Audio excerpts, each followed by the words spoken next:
I hope कि तमे बधा मजामां छो अने एकवार फरीथी क्रिस जोशी व्लॉग डिटेलमां स्वागत छे।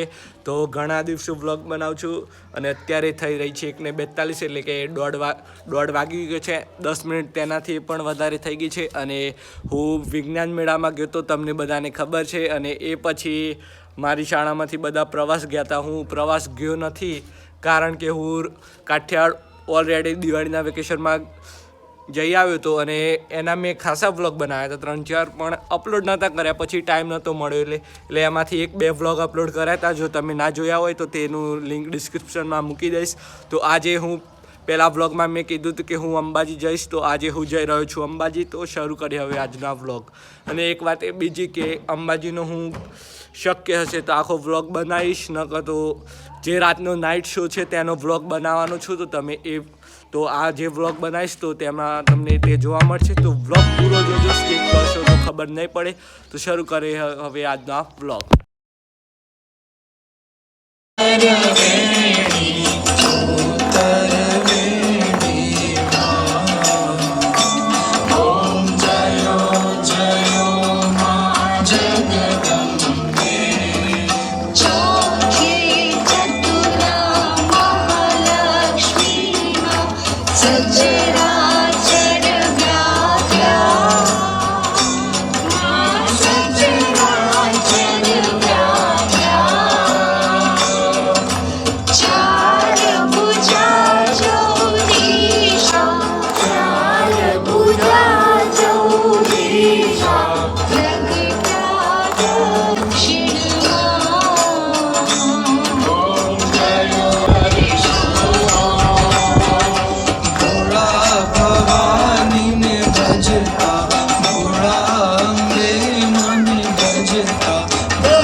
भगवान विष्णु मंगलम गरुड़ध्वज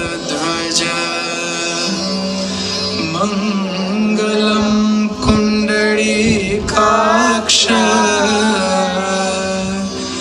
मंगला।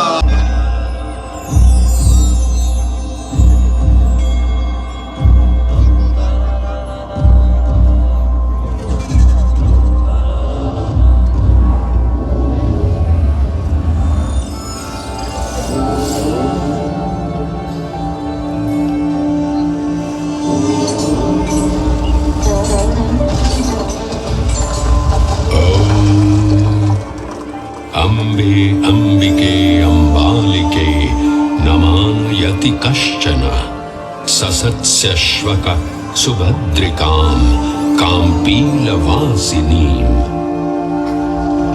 जिन्हें अम्बा, अंबिका और अम्बालिका जैसे विभिन्न नामों से पुकारा जाता है, जो सुभद्रिका और काम्पिल्यवासिनी जैसे नामों से जगत में विख्यात हैं। हम सब उस मां अम्बा के प्रत्येक रूप को प्रणाम कर उनका आवाहन करते हैं। तालुका दांता, जिला बनासकांठा, राज्य गुजरात। यहीं अंबिका वन में आरासुर की पहाड़ियों के दक्षिण पश्चिम में अरावली की पुरानी पहाड़ियों में गब्बर पर्वत पर विद्यमान है अंबाजी माता का ये मूल पवित्र स्थान, जो ब्रह्मांड की सर्वोच्च ब्रह्मांडीय शक्ति का उद्गम स्थल है।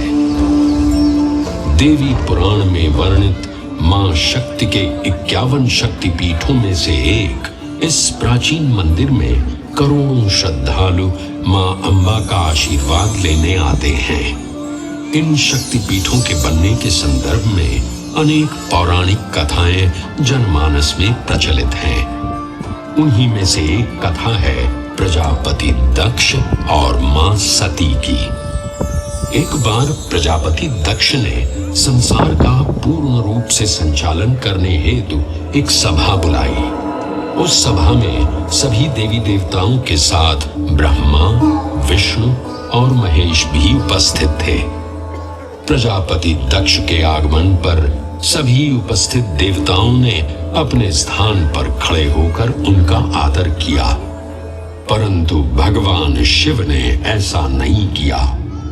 इस बात से क्रुद्ध होकर महाराज दक्ष ने कहा, शिव, मेरे आगमन पर सभी उपस्थित देवताओं ने अपने स्थान पर खड़े होकर मेरा अभिनंदन किया, लेकिन तुमने ऐसा न करके मेरा अपमान किया है।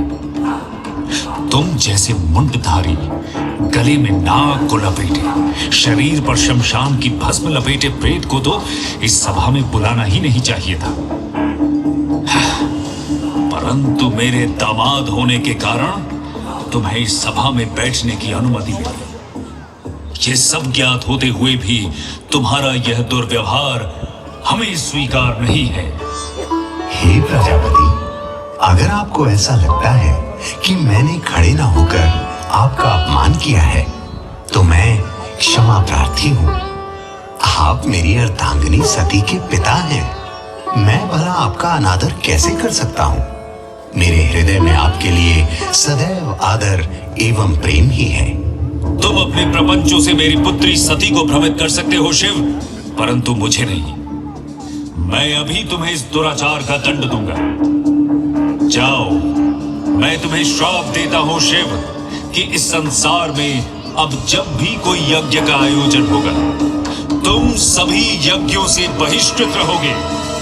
तुम्हें किसी भी यज्ञ में पूजा नहीं जाएगा। प्रजापति दक्ष के इस श्राप से तो मानो जैसे पूरे संसार में पूजा पाठ करना ही निषेध हो गया था। शिव की आराधना किए बिना भला कोई यज्ञ कैसे आयोजित कर सकता है? तब नारद मुनि अपने भ्राता दक्ष को समझाने उनके पास पहुंचे और उनसे कहा, नारायण नारायण भ्राता दक्ष, क्रोध के वशीभूता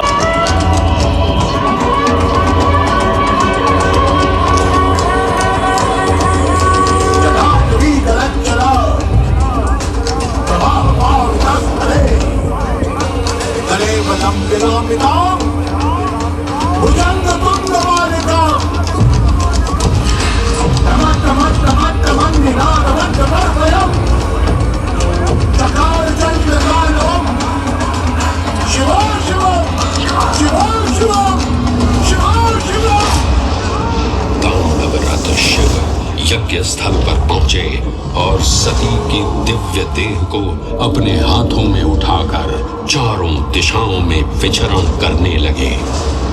पृथ्वी समेत तीनों लोक व्याकुल हुए तो भगवान विष्णु ने अपने सुदर्शन चक्र से सती की दिव्य देह को 51 भागों में विच्छिन्न कर दिया। धरती पर जिन 51 स्थानों पर देवी सती के अंग कटकर गिरे, वे सभी स्थान शक्तिपीठ बन गए। तंत्र चूड़ामणि में वर्णन मिलता है कि देवी सती का हृदय गब्बर पर्वत पर इसी स्थान पर गिरा था जहां आज ये प्राचीन मंदिर स्थापित है। 999 सीढ़ियां चढ़ने के बाद भक्त गब्बर पर्वत की चोटी पर पहुंचते हैं, जहां मां अंबा की अखंड ज्योत जो सदियों से प्रज्वलित है, श्रद्धालु उसके दर्शन करते हैं। इस प्राचीन मंदिर में मां अम्बा ज्योत स्वरूप विराजमान है। दिव्य ज्योत के साथ साथ गब्बर पर्वत पर मां अम्बा के पद चिन्ह एवं रथ चिन्ह भी विद्यमान है। पृथ्वी पर स्थापित देवी के 51 शक्तिपीठ ब्रह्मांडीय शक्ति के केंद्र माने जाते हैं। वैसे तो अधिकांश शक्तिपीठ भारत में ही स्थित हैं, परंतु इनमें से कुछ विदेशों में यानी बांग्लादेश, नेपाल, पाकिस्तान, श्रीलंका और तिब्बत में भी स्थित हैं। प्रत्येक श्रद्धालु की ये मनोकामना होती है कि वो इन 51 शक्तिपीठों के दर्शन कर सके, परंतु वर्तमान समय में इन 51 शक्तिपीठों के दर्शन करना हर किसी श्रद्धालु के लिए संभव नहीं है। इस असुविधा के निवारण हेतु या कहें श्रद्धालुओं की 51 शक्तिपीठों के दर्शन की मनोकामना भी इस धाम पर पूर्ण हो जाती है। गब्बर पर्वत की 3 किलोमीटर की परिक्रमा में 51 शक्तिपीठों के मूल मंदिरों की प्रतिकृतियों की प्राण प्रतिष्ठा की गई है। ये सभी मंदिर मूल मंदिर की प्रतिलिपि हैं और इनमें वैसे ही पूजा अर्चना की जाती है जैसे कि मूल मंदिर में होती है। मां आद्य शक्ति के वैसे तो अनेक रूप हैं, लेकिन श्री आरासुरी अंबाजी से जुड़ी एक और कथा जनमानस में प्रचलित है, जिसमें मां के दिव्य महिषासुर से महिषासुर का वध किया और महिषासुर मर्दिनी के नाम से जगत में विख्यात हुई।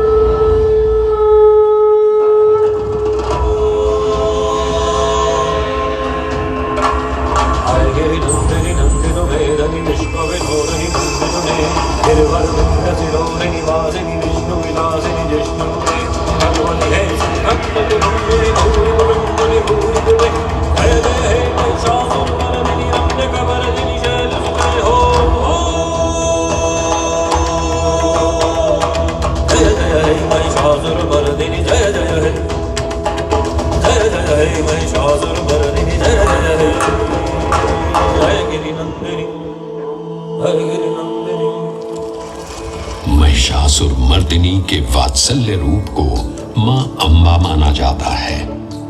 गब्बर पर्वत से लगभग 5 किलोमीटर दूर मां अम्बा का नवनिर्मित निज मंदिर भी स्थापित है। वैसे तो ये मंदिर 1200 वर्ष पुराना है, परंतु वर्ष 1975 में इस मंदिर परिसर के पूर्ण जीर्णोद्धार का कार्य आरंभ हुआ। ये मंदिर अपनी सुंदर वास्तुकला एवं भारतीय पारंपरिक संस्कृति के लिए भी व्यापक रूप से प्रशंसित है। अद्भुत नक्काशी से परिपूर्ण इस मंदिर के 103 फीट के शीर्ष पर एक स्वर्ण कलश स्थापित है। ये स्वर्ण कलश आरासुर पहाड़ियों की खदानों से लाए हुए संगमरमर से बना है, जिसे सोने से मढ़वाया गया है। हवा में लहराता मां अंबाजी का ध्वज और उसके साथ राजसी त्रिशूल भी मंदिर के शीर्ष पर सुशोभित है। ये भारत का एकमात्र शक्तिपीठ है जहां लगभग 358 स्वर्ण कलश मंदिर की शोभा बढ़ा रहे हैं। देवी शक्ति को ब्रह्मांड के सर्वोच्च नियंत्रक के रूप में माना जाता है। श्री आरासुरी माता अंबाजी के निज मंदिर में देवी की कोई मूर्ति या चित्र नहीं है, बल्कि मंदिर की भीतरी दीवार में गोख जैसी एक गुफा है, जिसमें संगमरमर से निर्मित एक पवित्र वीशा यंत्र स्थापित है। ये भी मान्यता है कि ये वीशा यंत्र नेपाल के मूल यंत्रों और उज्जैन शक्तिपीठों से भी जुड़ा हुआ है।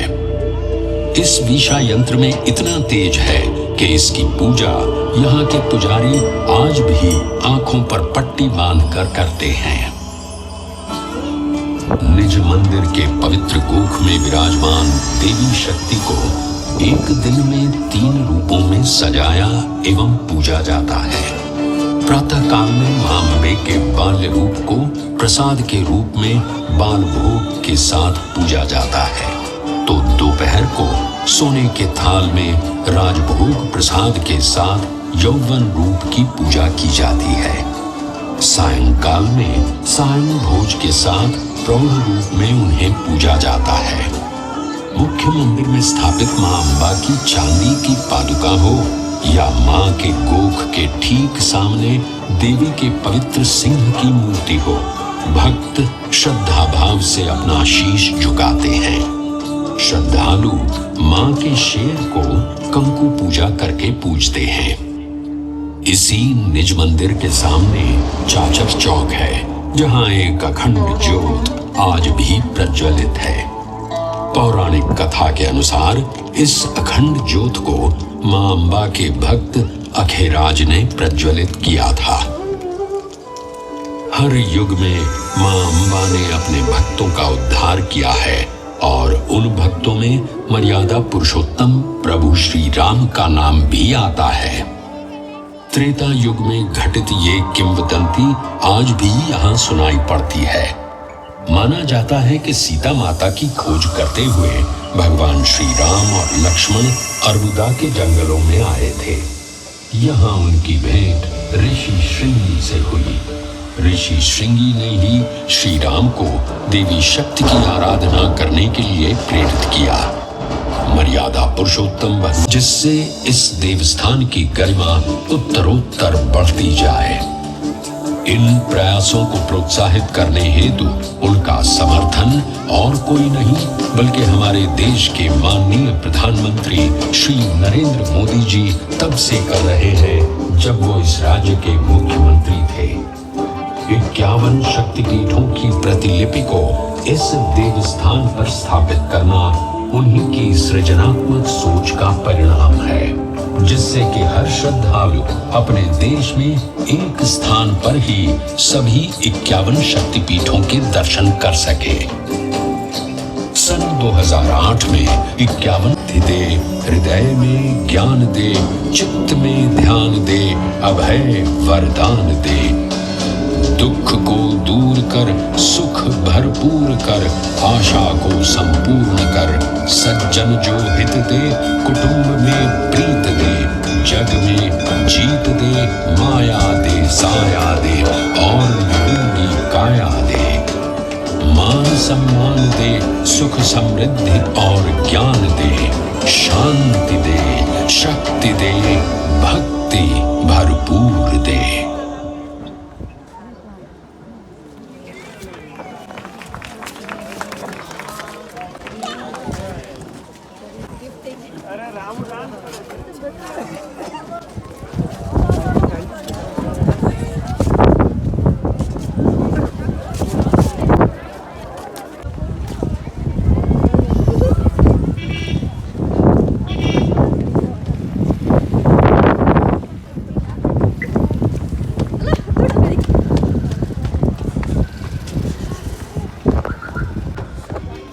તો આઈ હોપ કે તમને બધાને પણ આ લેઝર શો જોવાની મજા આવી ગઈ છે, જે લાઇટનો શો હતો તે. અને હું પણ હવે જમવાનું બાકી છે તો સીધો હોટલમાં જઈને જમી લઈશ અને વિડીયોને અહીંયા એન્ડ કરું છું, કારણ કે હું પણ થાકી ગયો છું અને આ વિડીયોને એડિટિંગ કરવાની બાકી છે. તો thanks for watching. To bye guys.